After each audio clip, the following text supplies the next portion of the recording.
Bonjour à vous, bienvenue sur votre antenne, bienvenue sur Equinox Télévision, mesdames et messieurs. Fierté inconditionnelle pour ceux et celles qui nous reçoivent à l'instant dans leurs différents domiciles, en même temps ou encore au bureau. Merci également à ceux-là qui sont sur les réseaux sociaux, notamment sur Facebook. Vous nous regardez bien sûr en live, installez-vous confortablement. On reparlera encore ce matin de la grève des enseignants. On saurait bien sûr laisser la réalité autour de cette grève qui est initiée, qui est rendue à sa 3e semaine aujourd'hui. Question évidente, le chef de l'État, président de la République du Cameroun, a-t-il fait de l'éducation au niveau du Cameroun une priorité? Comment expliquer que les nombreux budgets votés sous son magistère pendant près de 30 ans ont été mal utilisés et que les enseignants en même temps n'ont toujours pas été réellement payés? Comment comprendre en même temps que aujourd'hui le premier ministre chef du gouvernement, M. Tif, Joseph Diangote, reste toujours silencieux face à la question qui sont ceux à même, bien évidemment, de donner des solutions à la grève des enseignants sur le chapelet de 20 revendications désormais qu'il place devant le président de la République. Et question évidente, Paul Biya a-t-il les moyens? Si oui, qu'est-ce qu'il attend? On en parlera bien sûr ce matin. Il s'appelle Rigobert Samba-Anak. On peut le qualifier de team, de sélectionneur en même temps de l'équipe nationale de football au Cameroun aujourd'hui. Depuis hier qu'il a rendu public l'équipe, on va dire les joueurs qu'il a convoqués pour le match concernant les barrages face à l'Algérie. Beaucoup de questions quand même sont relevées aujourd'hui. Pourquoi Rigobert Samba-Anak fuirait-il les médias pour ne pas justifier ses choix face aux médias camerounais? Comment rentrer dans l'ancienne méthode de Conceição qui visait simplement à rassembler les joueurs et à les présenter sur une fiche simplement? Qu'est-ce qu'on fait de la communication? Que disent en même temps les journalistes de sport au Cameroun? Mesdames et messieurs, question évidente, doit-on rester muet devant cette pratique qui semble quand même être incroyable pour bon nombre de Camerounais? On reviendra également, certainement ce matin, parler du regard international sur la crise en Ukraine et la Russie, l'impact au niveau du continent africain, l'économie africaine, l'économie des pays comme le Cameroun. Qu'est-ce qu'on risquerait bien sûr de vivre dans les jours à venir? On n'en parle presque pas et pourtant le pire est à craindre. Installez-vous confortablement, mesdames et messieurs. Ce matin, on est aux côtés de Charles Amel Mbathiou, que je salue fièrement. Bonjour à vous, cher monsieur, bienvenue. Bonjour, monsieur Michel Ngachou. Bonjour à tous les téléspectateurs. Un bonjour particulier au sous-préfet de Douala 5. Monsieur le sous-préfet, ça ne va véritablement pas dans votre circonscription, si on peut se permettre de le dire. Cité des palmiers, des nuisances sonores terribles à faire perdre le sommeil. Le collectif des habitants de ce quartier vous ont saisi pas une fois, pas deux fois, pas trois fois. On joue de la psycho de lundi à lundi. On tape, on danse, on urine partout, on défèque. Ce n'est pas le tenancier, mais c'est un désordre devant des résidences. Vivement, monsieur le sous-préfet, que vous vous saisissiez de ce dossier, parce que là-bas, on perd. On perd véritablement le sommeil à trop jouer. Oui, on aurait compris vendredi à dimanche, mais c'est de lundi à dimanche. C'est trop. Merci infiniment, Charles Amel. Isabelle Carole Zoupet, bonjour madame. Bonjour Michel, bonjour à toutes les femmes et bien de choses à vous. Bonbon Bengal Kandji, bonjour. Bonjour monsieur Ngachou Numba, bonjour à vous chers téléspectateurs. Moi, haute instruction, très haute instruction, bon d'accord, on s'y accommode. Mais lorsque sur haute instruction, on dit qu'on a débloqué pour certaines revendications, alors là, ça devient un problème. Certaines revendications. Vous avez énuméré l'énoncé là tout à l'heure, il y en a beaucoup. Il faut dire, le chef de l'État a décidé de régler tous les arriérés dus aux avancements, aux corrections de copies. Vous énumérez cela. Et tout ça, ce n'est pas aussi compliqué que cela. Monsieur qui signait sur très haute instruction. Non, mais hier, ce n'était pas sur très haute instruction, hier, c'était sur très haute directive. Voilà. Donc, il y a eu un changement. Donc, ce n'est plus les directives. Mais dans les directives, dont on donne la direction, ça veut dire revendication numéro 1, correction des examens. Revendication numéro 2, paiement des avancements. Revendication numéro 3, paiement des salaires. Revendication numéro 4, rappel de paiement des rappels des fonctionnaires. Donc, ça doit être donc directivé, si vous voulez. Merci beaucoup, bon. On est en train de remuer le le couteau dans la plaie décidément parce que ça n'arrange personne. Le chef de l'État a encore la signature. On doit en parler. Il doit encore signer aujourd'hui. On en parlera bien sûr ce matin. Dominique Audrey-Yengele, bonjour. Bonjour Michel Ngachou, bonjour aux téléspectateurs. Je salue ce matin la mémoire des femmes qui ont donné de leur vie pour que la femme dans le monde entier puisse avoir une place dans la société. Mesdames et messieurs, vous faites bien de rester sur votre antenne. Merci également d'aller sur les pages Equinox Télévision, on vous le rappelle chaque matin, où vous nous écrivez rapidement à travers le message qui s'affichera au bas de l'écran, on dit le contact qui s'affichera au bas de l'écran. Ben voilà, c'est fait. Écrivez-nous, laissez-nous vos commentaires et avis. Dominique. La femme qui nous écrit ce matin nous dit qu'elle va faire un AVC. Cette histoire a été sélectionnée ce matin justement parce que sa thématique cadre bien avec la journée de ce 8 mars. Elle dit « Mon mari a refusé de m'acheter le pagne. Le prétexte, c'est que nous sommes en plein chantier et que l'argent de ce pagne combiné à la couture, à la coiffure et tout avoisinerait sensiblement 5 à 6 sacs de ciment. » Donc son mari lui a dit vraiment « Il faut comprendre cette année que je ne peux pas t'offrir ce pagne, mais rassure-toi, les années à venir, certainement, je t'en offrirai un. » Elle dit que ça a été difficile pour elle d'accepter cela, mais elle a pris sur elle et elle a compris, elle a fait comme le ministre a demandé que les femmes fassent, elle a programmé de porter l'ancien pagne. Sauf que hier, on a coupé l'électricité encore une fois dans leur quartier et il fallait qu'elle mette le téléphone de son mari en charge au niveau de son power bank, sa banque d'énergie.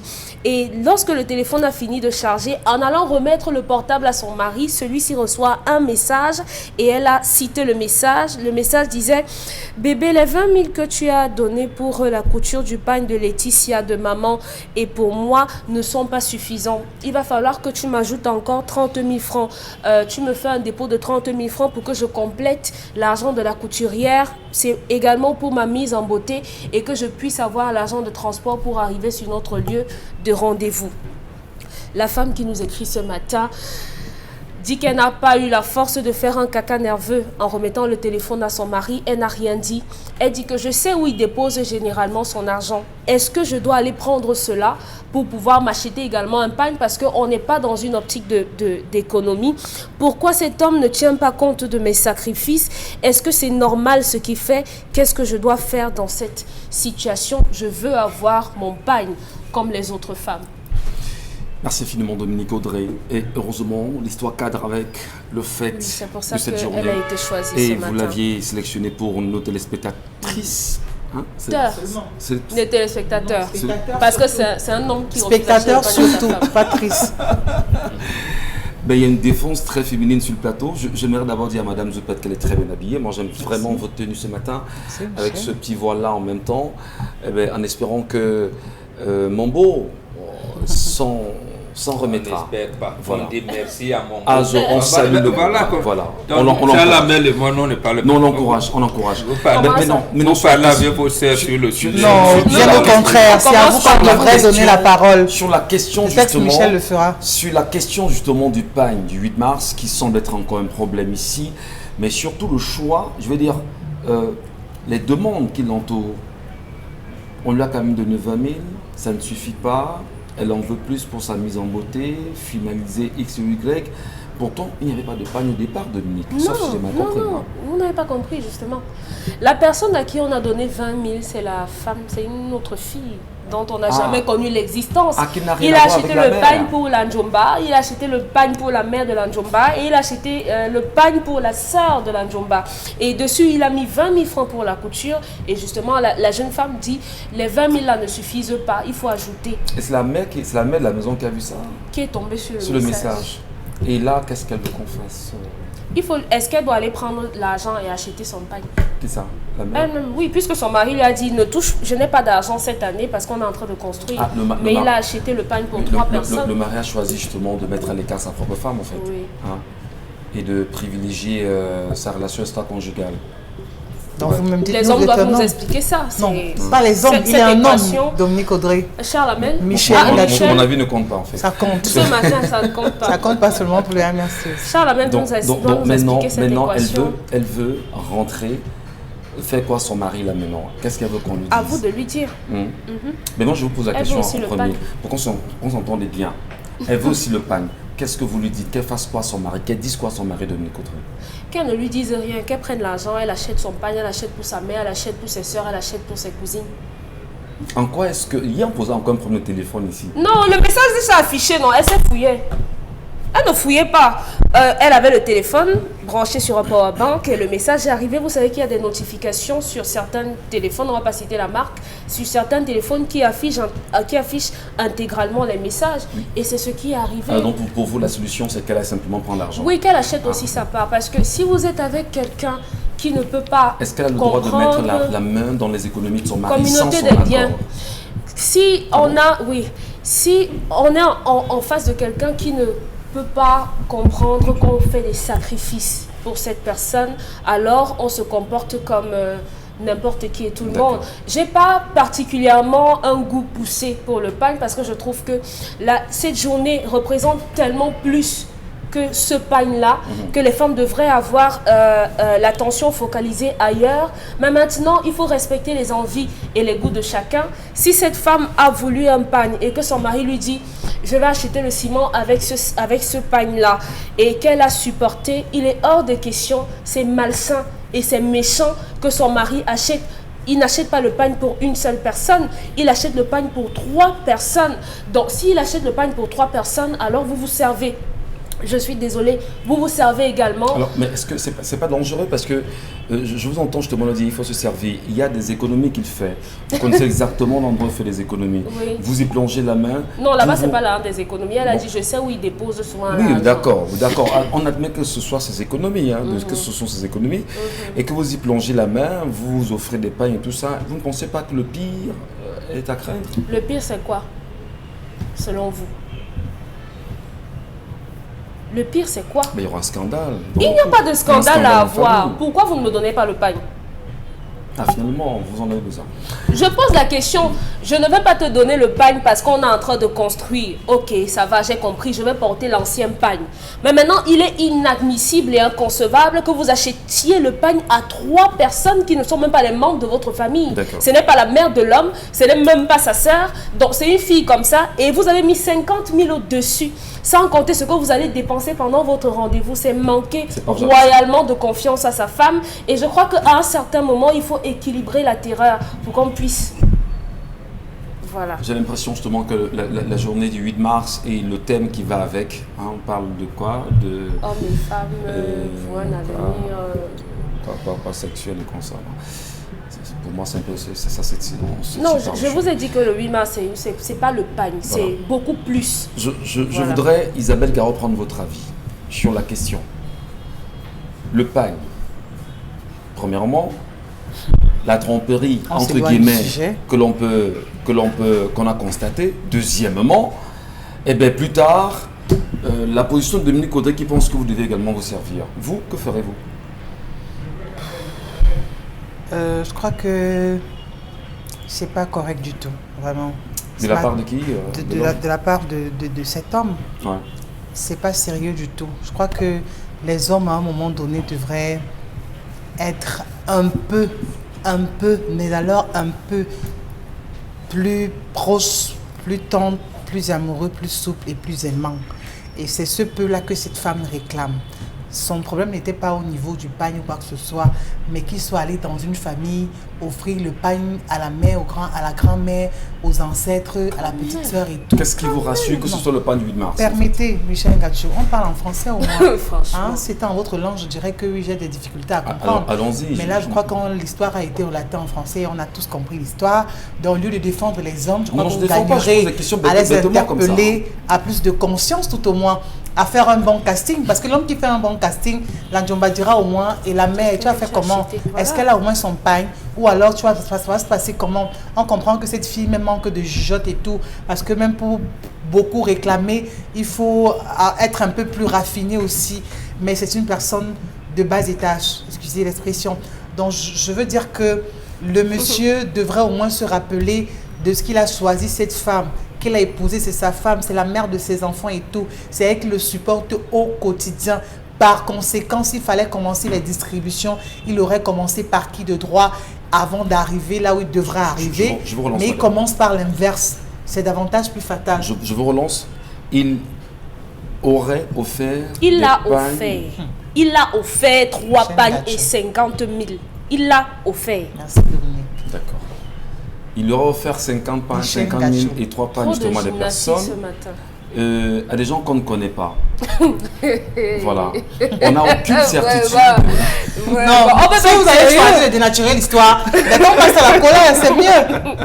Je veux qu'on s'accorde. Non, vous dénaturez. On n'a aucune certitude que ce soit le pagne du 8 mars qu'il a offert à cette famille.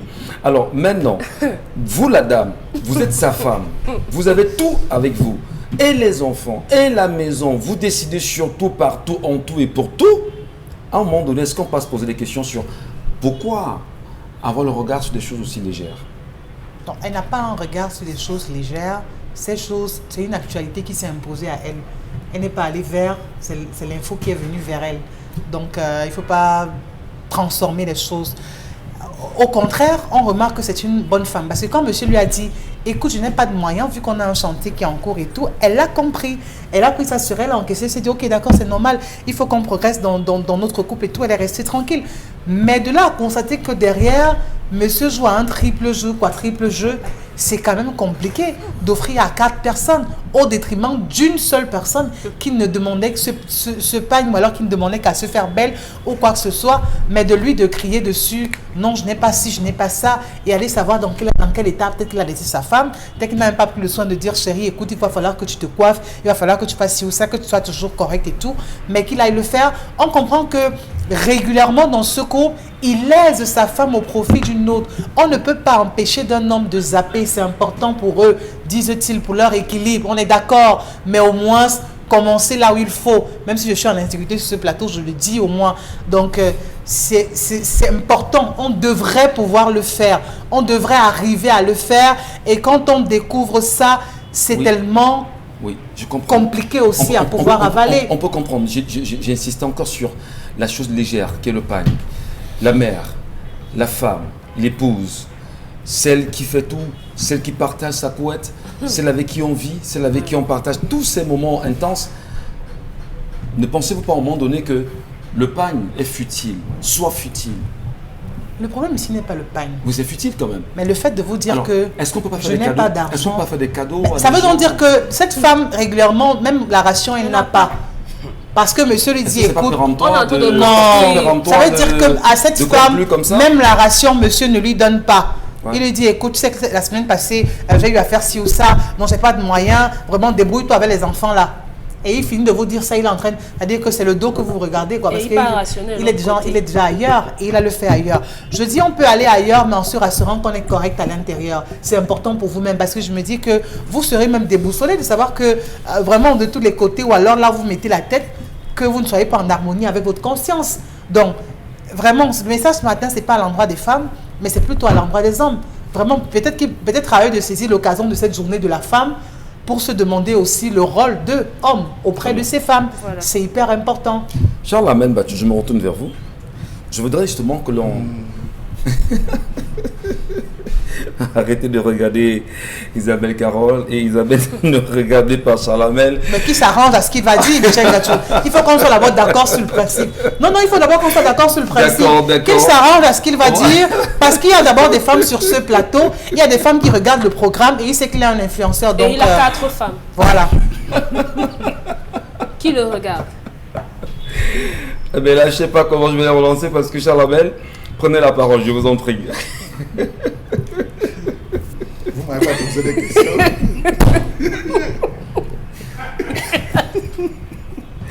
Parce que là, j'ai un internaute qui dit que Charles n'a pas encore parlé, monsieur est d'accord avec lui.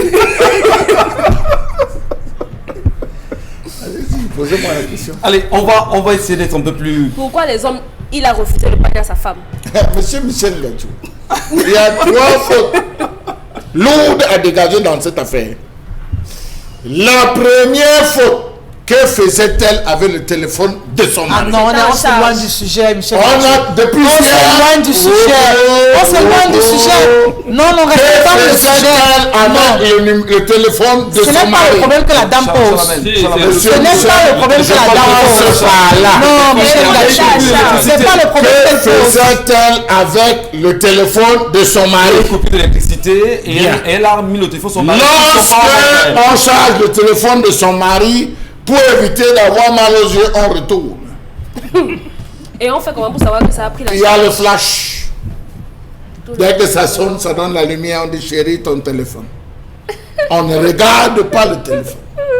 Deuxièmement, monsieur Michel Gachou, est-ce qu'elle a appelé dans le message, on a appelé le nom de son mari? Il fait le call box. Est-ce qu'on l'a appelé? Charlemagne. On a dit bébé. Donc si elle dit bébé, c'est toi.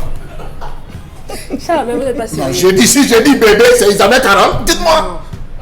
Non. Est-ce que c'est bébé? Bébé, c'est Isabelle Caron. Je crois que vous avez... Non, monsieur Gachou. Écoutez, attendez. La personne peut avoir fait erreur de numéro. Ce n'est pas son mari, non. C'est ce que vous allez dire. Elle devait dire bébé Pierre. Non, ne riez pas, c'est sérieux. Donc il nous faut sommes citer le nom. Oui, monsieur, il y a quoi qui atteste que c'est l'homme? Donnez-moi la preuve, même devant un jury. Donnez-moi la preuve. C'est son téléphone. C'est son téléphone. Si à la place ici, elle a mis le 9. Non. Elle a envoyé ce monsieur. C'est une erreur de Sur numéro. WhatsApp, c'est difficile de faire des Monsieur Michel Gachou, c'est irrecevable. Ce débat ne passe pas. Elle devait mettre bébé Charles, bébé Pierre. Mais bébé c'est qui? Charlemagne. Donc ça peut être une erreur. A-t-elle donné le nom de cette fille? Numéro inconnu. Vous voulez qu'on débat de quoi? Vous voulez le nom de la fille? De quelle fille? Attendez, puisqu'elle vous regarde, elle va ça, envoyer. Ça, c'est un ajout. Si elle ajoute, c'est pour juste pimenter. Non. Monsieur Michel Gachou, ni le nom, c'était un numéro inconnu. Cette femme, ce sujet n'a jamais existé, donc cette femme se trompe. Carrément sur toute la ligne. Donc, bébé n'est pas mon nom, ni mon prénom. Incroyable. Donc si je dis bébé, vous regardez. Incroyable. Charlemagne. Non, je dis, mais Dominique Audrey, vous êtes dans la rue, je dis bébé, tu regardes. Ce n'est pas de ça qu'il s'agit. C'est ça qu'il s'agit. C'est dans le téléphone, on a dit bébé, le pain que tu as donné. Vous voyez, les femmes s'intéressent à toute autre chose, aux détails futiles, stériles, qu'au véritable problème de la vie. Elle a commencé par un énoncé clair. On a dit on a un chantier, on ne fait pas tais-toi, limite-toi à ça. C'est ce qu'elle a fait. Plus la fille dit non, il faut que tu me donnes l'argent pour que j'arrive au lieu du rendez-vous. Vraiment de Dieu, monsieur Gachou. C'est la femme l'a fait le problème pour rien. Madame, reste tranquille, ton mari ne va pas sortir ce soir. Il ne va plus sortir. Parce qu'elle n'a pas soulevé le débat. Il ne va plus sortir. On n'a pas soulevé le débat et on n'a pas fait problème. J'ai dit, je ne m'appelle pas bébé, ça ne me concerne pas. Je m'appelle Charles Armand. 2, ça peut être une confusion de numéro. Oui, monsieur Michel Gachou. Parfois, à des heures, quelqu'un vous appelle. C'est même une femme. Elle lance l'appel. Vous décrochez. Allô? Oui, c'est comment tu m'as fait, non? Pendant qu'on a dit c'est comment, vous avez votre colombo qui se lève pour tendre le cou comme ça, pour chercher à écouter ce que vous dites. Après, vous dites c'est qui? Elle dit désolé, c'est une erreur. Elle raccroche le téléphone. Et ça devient des problèmes. Et ça devient des problèmes. Donc les femmes s'arrêtent à des détails. Rien n'atteste que c'est ce monsieur. C'était bébé. Bébé n'est pas bébé Isabelle. Ce n'est pas bébé Charles, bébé Mbambok ou encore moi, bébé Gachou. C'est bébé. Bébé c'est qui? Ce n'est pas moi. Conséquent, problème maintenant. Voilà. Terminé. Merci beaucoup Charlemagne, votre commentaire. Merci bébé Gachou. Non, pas bébé Gachou, je vous Non, je dis pour qu'on sache que j'ai... Alors, je voudrais qu'on soit quand même d'accord, Bonbon Bengal, sur la leçon, dans la globalité, à retenir. Comment s'arrêter sur des bouts de panne, premièrement, ou des bouts de tissu? Comment revenir encore à ce que nous décrions hier sur ce plateau, d'ailleurs, nos sœurs ont pris conscience de ce que le téléphone est un danger lorsqu'on le fouille. Sur ces deux éléments, quels conseils préconisez-vous, Bonbon Bengal? Justement, moi, cette femme est fautive sur toute la ligne. Il faut d'abord dire les choses comme elles sont. Donc, je suis obligé effectivement d'être dans les spéculations pour qu'on enseigne aux femmes comportement. Vous avez un mari, prenons même l'hypothèse que cet homme a une copine à qui elle a acheté les pannes. Mais justement, ça voudrait dire qu'il ne met pas en considération cette copine-là. Parce qu'il la laisse dans les subtilités, j'allais dire les périphéries. Et toi, il te donne un logement, il dit, organisons-nous. Et qu'elle s'assied. Et l'autre là, quelqu'un qui, bon, de temps en temps peut balancer des trucs. Donc il lui dit, bon, j'ai de paille. Donc quand c'est elle, il n'économise plus. Quand c'est votre femme, vous économisez. Mais la fille de dehors, vous n'économisez pas. Franchement. Vous n'avez jamais reçu un message par hasard? Franchement. Donc, vous n'avez jamais reçu un message par hasard? Cet homme n'est pas pour le 8 mars. Donc, il faut que c'est ce que les femmes doivent entendre. Et je pense que les deux filles ont encore dit ça hier. Oui, droit de la femme. Si elle posait le problème du droit de la femme le 8 mars, elle aurait donné 200 sur 10 à son mari. Voilà quelqu'un qui se bat pour qu'on ait un toit. Pour que nous soyons. Voilà le genre de femmes qui doivent même dire à leur mari, chérie, non, ces jours-ci, hein, va prendre même 30 000, va t'amuser. Parce que tu m'as sécurisé. Généralement, nous demandons l'argent aux hommes, mais moi, j'accepte que prendre. Tu m'as sécurisé. Ça peut faire rire, mais c'est une hypothèse qu'on ne va pas se faire. Mais c'est ça que les femmes, voilà. C'est ce qu'elles devraient faire. Également avoir des femmes qui tu envoies de me sécuriser, tu me donnes un toit, tu me donnes vraiment, chérie, même si tu fais quoi, hein, vraiment, je ferme les yeux. Voilà ce qu'elle aurait pu faire. Mais elle reste dans l'esprit. Ça me rappelle l'histoire. Je pense que Charles même nous avait donné cette déviance-là qui atteint les familles aujourd'hui. Vous dites à votre femme, non, ce décolleté-là n'est pas bon. Au lieu de vous dire que non, moi, comme il fait chaud, c'est ça que vous cherchez dehors. C'est pas possible. Si c'est ça qu'on cherche dehors, je vous aurais donc demandé d'enlever le décolleté que vous prenez. Voilà comment elles sont dans les suppositions qui mettent à mal leur vie harmonieuse au sein du couple. Ouais. C'est ça que vous cherchez dehors. Ce sont les longs ongles là que vous cherchez dehors. Alors que vous lui dites non, les vernis que tu mettais souvent là, vraiment tu ne veux pas. C'est ça que vous cherchez dehors. C'est ça que vous cherchez dehors. Voilà ce qui arrive aujourd'hui. Au lieu d'apprendre à renforcer la sécurité, le Saint-Étude reste là. Ma fille, ne te tracasse pas. Ton mari t'aime beaucoup. Ça se voit. Elle te sécurise, elle sécurise vos enfants. Reste. Apprends maintenant à lui faire un bon kono ou quoi que ce soit après le 8 mars. En réalité, c'est ça. Lui un bon kono.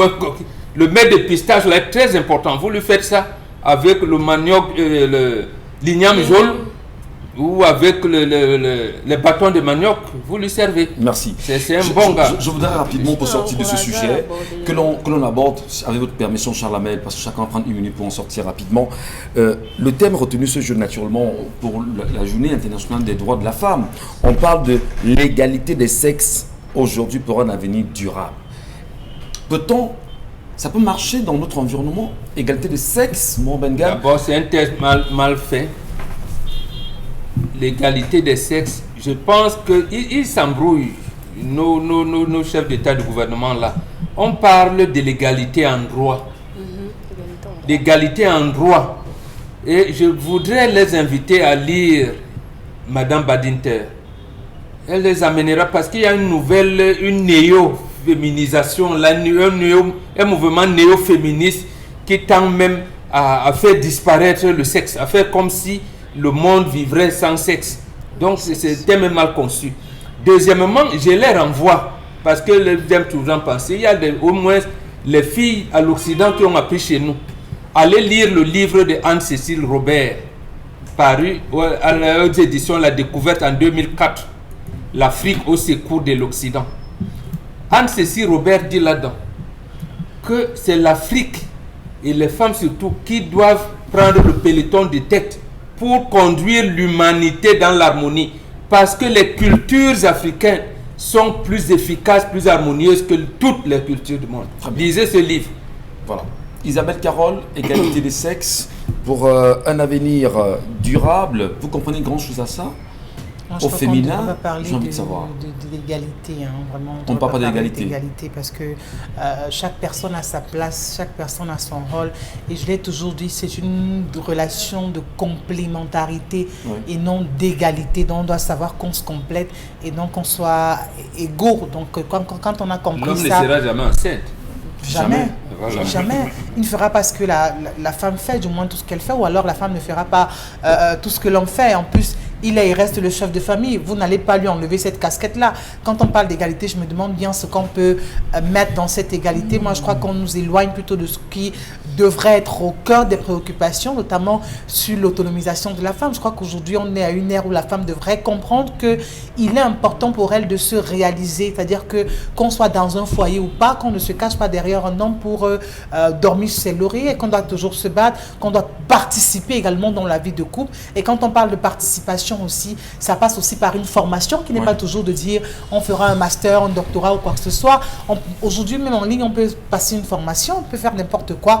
Bref, au moins user de ses 10 doigts, user un peu de sa cervelle pour faire quelque chose et pour avoir une place correcte dans la société sans se salir les mains. À être, on va dire, l'égal de l'homme. Oui. Voilà, c'est important. Dominique Audrey, vous acquiescez quand même qu'aujourd'hui, on doit parler plutôt du droit, l'égalité de droit et non l'égalité de sexe, comme disait Morand Bengal. C'était ça la base des combats qui ont mené à l'instauration de cette journée. On revendiquait l'égalité de droit. Si on parle d'égalité de sexe, peut-être abusivement, ou bien les interprétations des uns et des autres sont erronées, on parle d'égalité de sexe dans le travail. Si on fait le même travail, que vous soyez un homme ou une femme, on a droit à la même rémunération. Le sexe n'a pas le droit n'a pas de place là-dedans. Si nous deux, on lave le sol, on doit nous donner le même salaire. C'est à ce moment qu'intervient l'égalité de sexe. Donc tout est circonscrit. Peut-être même du genre en réalité. Oui, tout est totalement circonscrit. C'est l'appropriation individuelle qui mélange tout, qui crée l'amalgame. C'est chacun maintenant qui y met du contenu, qui met une interprétation dans ce mot égalité de sexe. Donc tant qu'on prendra cela abusivement, les interprétations seront erronées.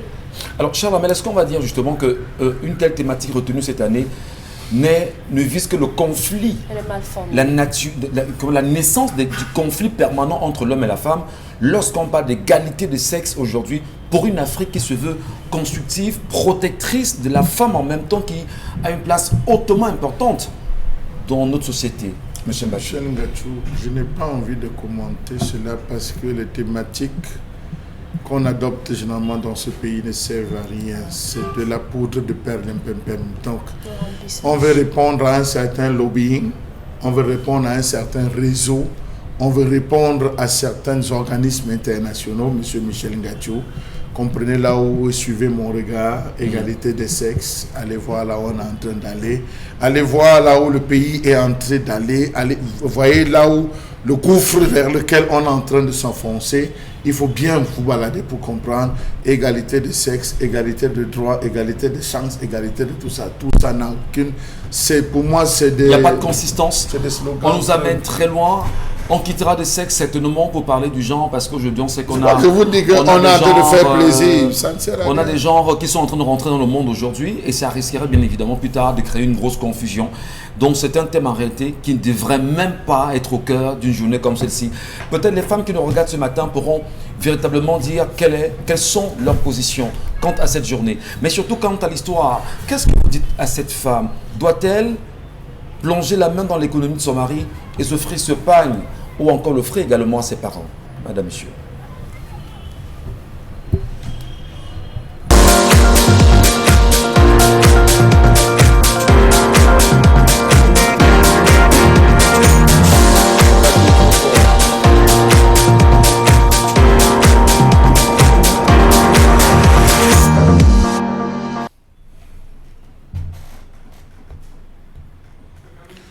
Je m'interroge ce jour sur la question de la création d'une usine de transformation de tomates à l'extrême nord, plus précisément à Maroua.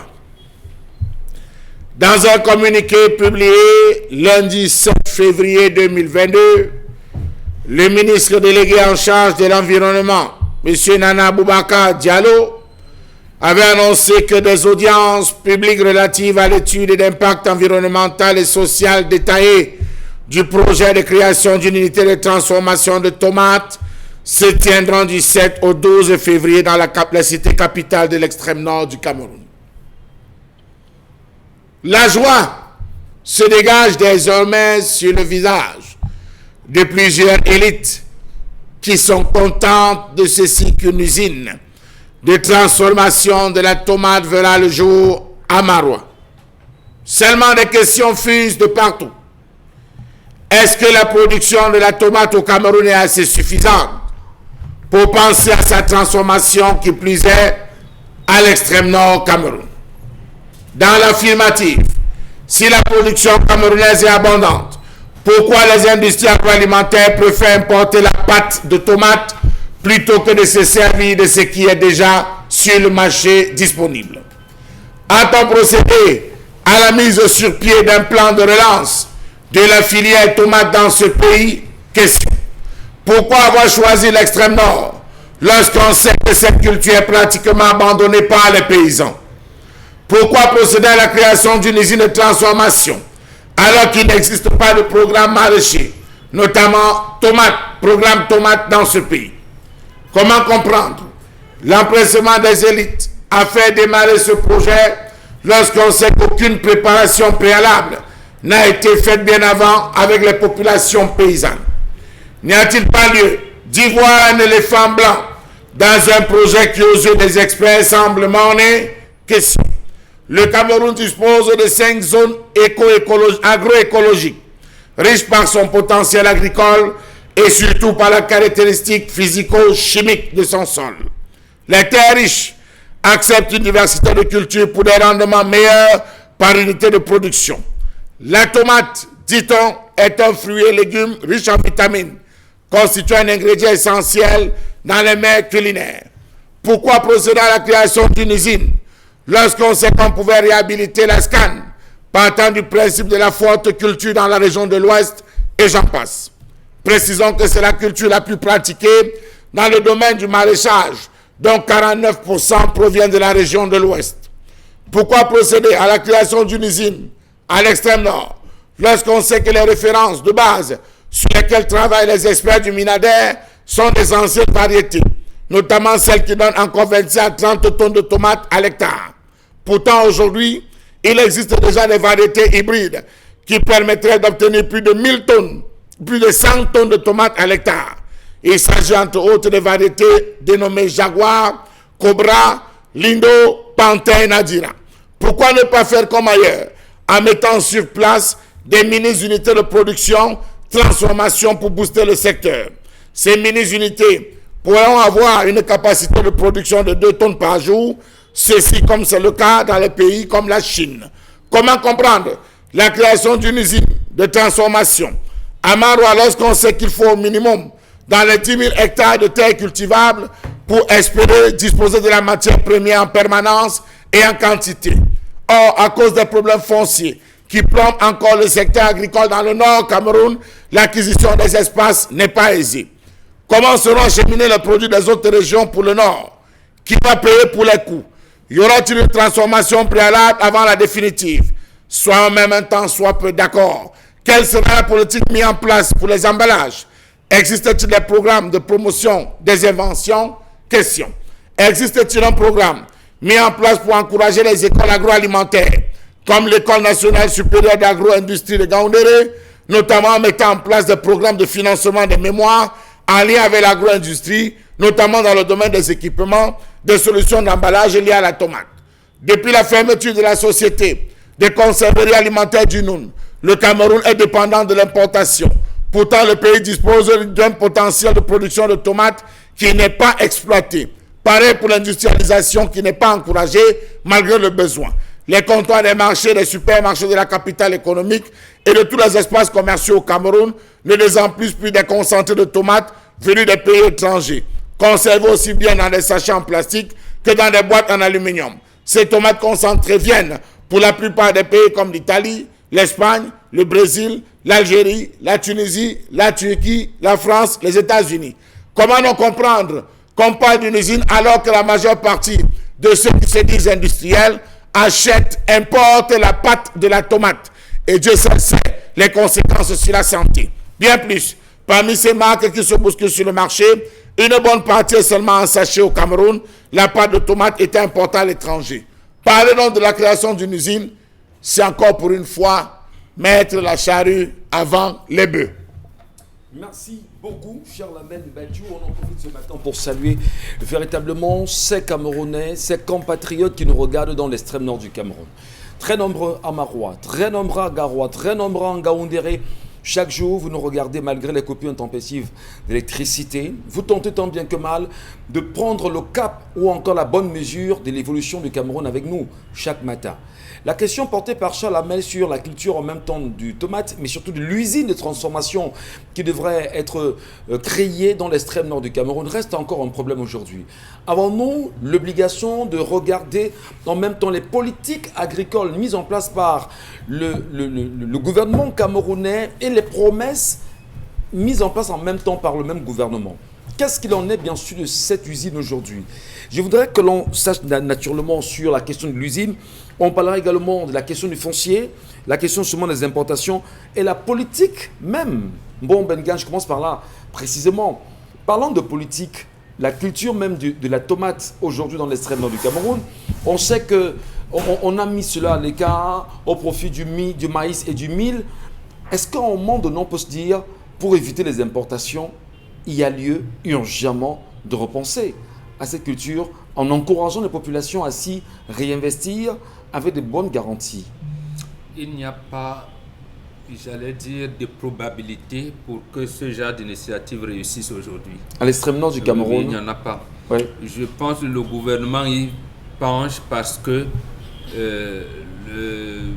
la FAO, qui nous prend en charge depuis 2016, je parle des 3 provinces septentrionales, sont en assistance alimentaire mondiale, c'est ça on le cache, pour essayer de meubler l'espace.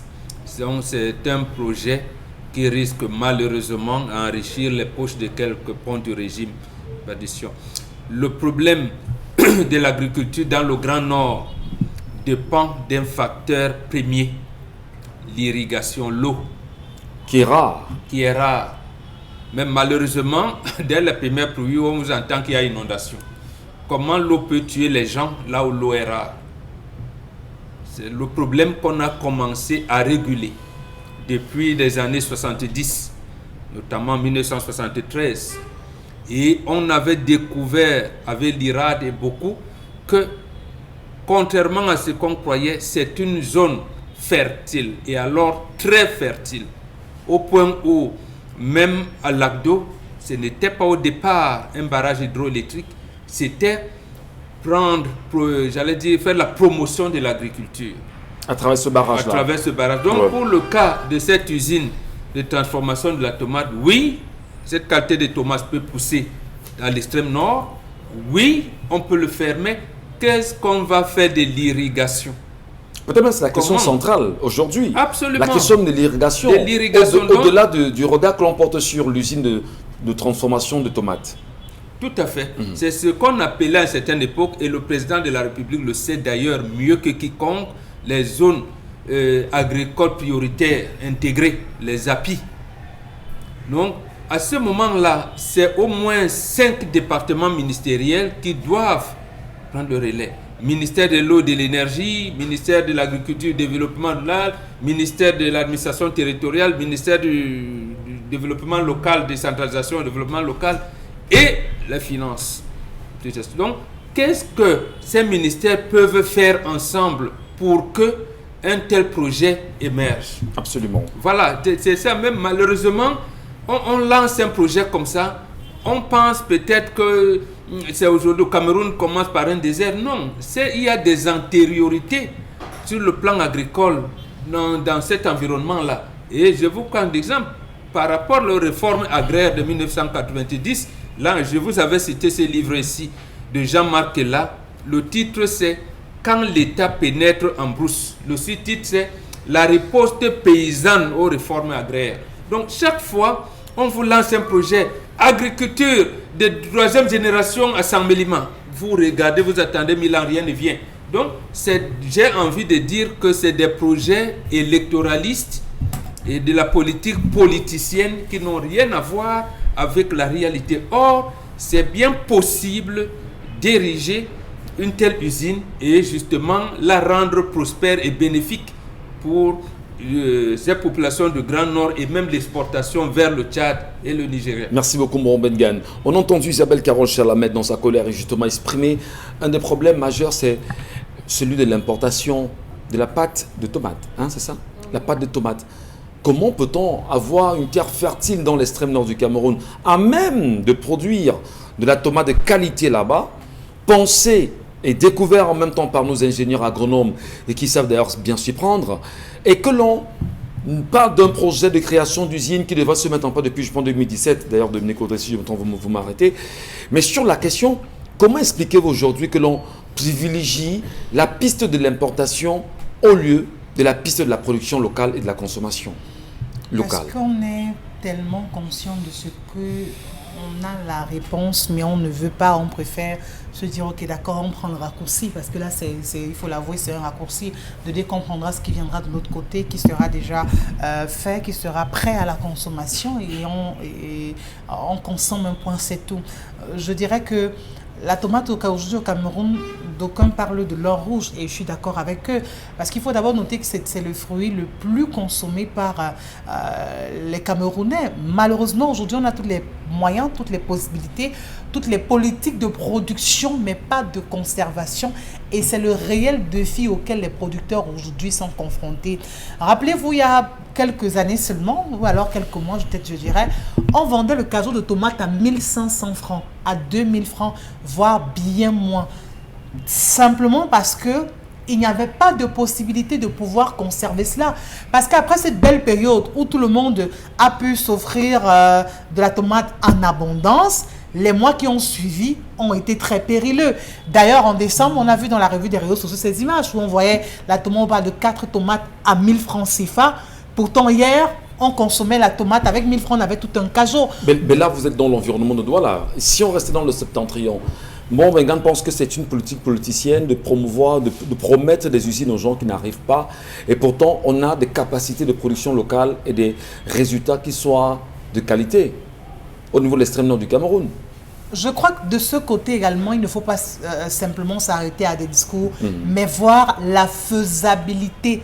Surtout pour ça, on peut bien arriver à construire une usine, mais est-ce qu'on le fera de bout en bout? Est-ce qu'on mènera ce projet de bout en bout et on dira ok d'accord, voici l'usine qui est correcte? Parce que l'usine en réalité, ce sera pour recueillir le produit à l'état brut, de pouvoir le transformer pour une meilleure conservation en réalité. C'est pour ça qu'on parle de ces usines, parce qu'on a besoin de pouvoir utiliser la tomate vraiment au moment où l'on souhaite. Qu'on ne dise pas que voilà, cette période-ci... On est incapable justement de faire ce qu'elle veut faire et on privilégie la piste de l'importation. C'est pour ça que je parlais de raccourci. L'État est dans une perte incroyable là. Est-il conscient? L'État est conscient mais désinvolte, je vous l'ai toujours dit. On a une absence de volonté criarde qui nous habite parce que le sens de servir les autres n'est pas le propre de ceux qui nous dirigent. Parce qu'en réalité, c'était une priorité. Je ne pense pas on aurait passé le temps à enrichir les autres. Parce que parler d'exportation, c'est enrichir les autres. Parce qu'il va falloir dépenser doublement, triplement, exporter cela. Allez savoir à combien sera vendu sur le marché local. Ça veut dire que le citoyen là payera le lourd tribut aussi. Parce que lui sera obligé de débourser un peu plus pour s'offrir cette tomate qui sera désormais exportée. Pourtant, on a cette terre. Et le chef de l'État nous a dit, la terre ne trompe pas. Il demande à ces jeunes de retourner vers la terre. Mais comment les jeunes devraient retourner vers cette terre? Et vous ne mettez aucune action pour accompagner ces personnes. Vous ne mettez pas simplement pour la possession des terres aujourd'hui. C'est un réel défi. Et c'est une question incroyable, Dominique Audrey. La question du foncier se pose toujours et toujours avec acuité. On a de très beaux projets, mais on n'a plus de terre au Cameroun. Vous comprenez ça? Ou du moins, on les a même, mais à un moment donné, il y a comme des pontes du régime qui ont choisi justement de les confisquer à pour leurs propres raisons, pour des raisons qui leur soient propres, disons. Oui, malheureusement, c'est ça, mais Je me dis tout de même que si on a pensé un projet comme celui-là, ça veut dire qu'on sait où est-ce qu'on va cultiver la tomate. Parce qu'il faut dire qu'aujourd'hui, l'agriculture a connu un grand développement. On ne pratique plus l'agriculture comme on le faisait d'antan. Par exemple, parlons de la tomate. Aujourd'hui, on peut s'amuser à faire de la tomate hors sol en utilisant par exemple des pierres, la terre en dessous des volcans. Et avec ça, on est sûr de pouvoir avoir des pieds de tomates qui font une hauteur de 8 mètres. Imaginez le nombre de fruits sur une multitude d'hectares. Je ne sais pas si les personnes qui ont pensé le projet ont pris la peine d'évaluer la température, parce qu'il faut dire aussi que pour avoir une bonne production de tomates, il faut avoir une certaine température. Les températures trop fortes, les vents trop forts sont néfastes pour la production de la tomate. Je ne sais pas si on a pensé à cela. Aujourd'hui, on se rend malheureusement compte que notre pays est resté totalement en retrait. Logiquement, on a une variété, sensiblement 18 variétés de tomates, mais Charles Hamel l'a mentionné, on est passé aujourd'hui aux tomates hybrides. Donc on peut s'amuser à faire, je ne sais pas si on dit des croisements en matière de tomates, mais on peut faire jouer un peu avec la génétique et avoir certaines variétés qui peuvent résister à certaines intempéries et tout. Et pour vous accompagner dans votre analyse, il est important de rappeler que la DIC avait d'ailleurs donné son aval sur ce projet-là, oui, et en donnant même des orientations au gouvernement sur des zones qui étaient propices pour la culture. Notamment, on parle ici de Mesquine, de Mogom, de Yabaran et de Koutoual. Oui, absolument. Il faut circonscrire des zones qui sont propices. Si on veut avoir une bonne récolte, il faut qu'on sème ou bien qu'on cultive à des endroits prépondérants. Aujourd'hui, la tomate, dans certains pays, on axe l'économie dessus, parce qu'il y a le volet consommation, ce qu'on fait en mangeant les tomates comme ça, et il y a le volet transformation. On peut faire des jus de tomates, on peut faire la tomate en poudre, on peut faire énormément de choses. Ouais. Imaginez le nombre d'emplois si on a une usine de tomates et tout. Mais je pense qu'avant d'arriver à cette usine à Marois, on aurait dû relancer celle de Fombot. Absolument. On aurait dû, parce que je sais que, voilà, Fombot, il y a beaucoup de tomates qui poussent de ce côté-là. Il y a énormément. Voilà, je crois que là-bas, on a déjà une bonne base pour commencer à produire, à manufacturer la tomate. Au-delà de produire, parce que dans ce que vous dites, effectivement, on doit relancer. On a relancé l'usine de production de tomates de Fombot. On doit implanter Sautrias naturellement à l'extrême nord, comme ça a été pensé, oui, véritablement, pour pouvoir créer de l'emploi et lutter efficacement contre le chômage. On va penser aussi, Michel Ngatou, à l'aménagement du réseau routier aussi. Naturellement, tout passe parce que c'est aussi un véritable casse-tête pour pouvoir justement acheminer ça vers les différentes villes.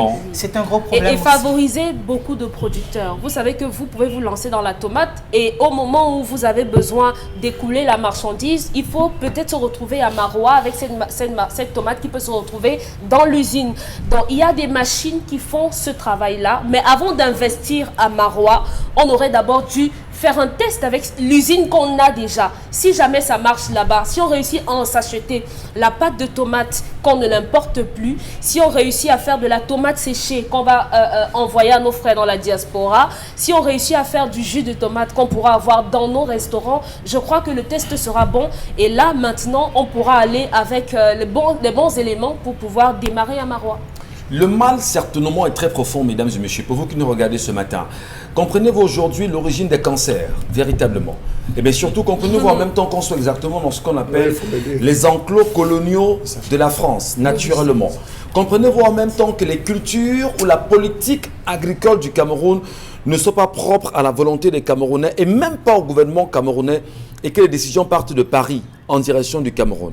Comprenez-vous encore la question, la place même de l'importation des produits qui partent d'ailleurs pour le Cameroun, notamment même la pâte de tomate, mais qui au final laissent entrer ces produits étrangers sur le sol camerounais, tuant de fait l'agriculture ou la politique agricole autour de la construction de tomates au niveau du Cameroun. Et que dire de ces usines? Celle de Fombot qui aurait pu être relancée, celle de Sautrias, très attendue dans l'extrême nord du Cameroun. On en reparle en deuxième partie.